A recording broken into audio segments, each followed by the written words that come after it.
అబద్ధాల పునాదులపై పార్టీ పెట్టి మాయలు మోసాలతో బ్రతికే ఫేక్ జగన్ నువ్వు చెప్తున్న 36 హత్యల వివరాలు చెప్పు, 36 హత్యల ఎఫ్ఐఆర్ ఇవ్వు. ఫేక్ జగన్ నీకు దమ్ముంటే వివరాలు ఇవ్వు, లేదంటే నాది ఫేక్ బ్రతకని ఒప్పుకో.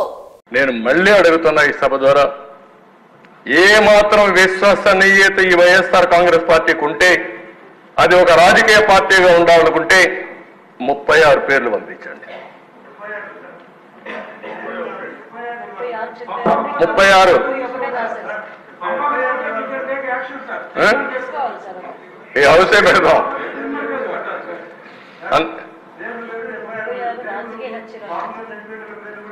ఆ పేర్లు ఇస్తే దానిపైన మన పేర్లు అట్ట కదా ఎఫ్ఐఆర్ లో ఉంటుంది కదా, ఎఫ్ఐఆర్ కూడా ఏమంటాం వాళ్ళని, వాళ్ళు కూడా ఎఫ్ఐఆర్ కూడా ఏమంటాం. 36 మంది పేర్లు, అదే 36 రాజకీయ హత్యలు ఎఫ్ఐఆర్లు కూడా ఇమ్మని డిమాండ్ చేస్తున్నా.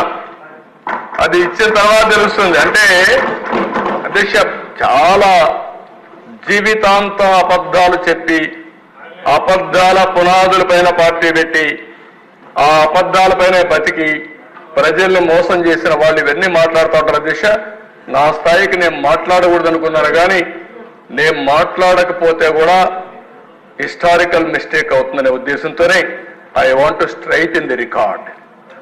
లేకపోతే నేను మాట్లాడేవాడుగా నా జీవితంలో ఎప్పుడు నేను ఇవన్నీ మాట్లాడలేదు. ఆ రోజు ఉండే నాయకులు హుందాతనంగా బిహేవ్ చేశారు. ఇక్కడ హుందానే లేదు, పద్ధతి లేని వాళ్ళు వచ్చారు. అలాంటి వాళ్ళు వచ్చినప్పుడు ప్రజాస్వామ్యానికే కాదు సమాజానికే చాలా ప్రమాదం. దిశ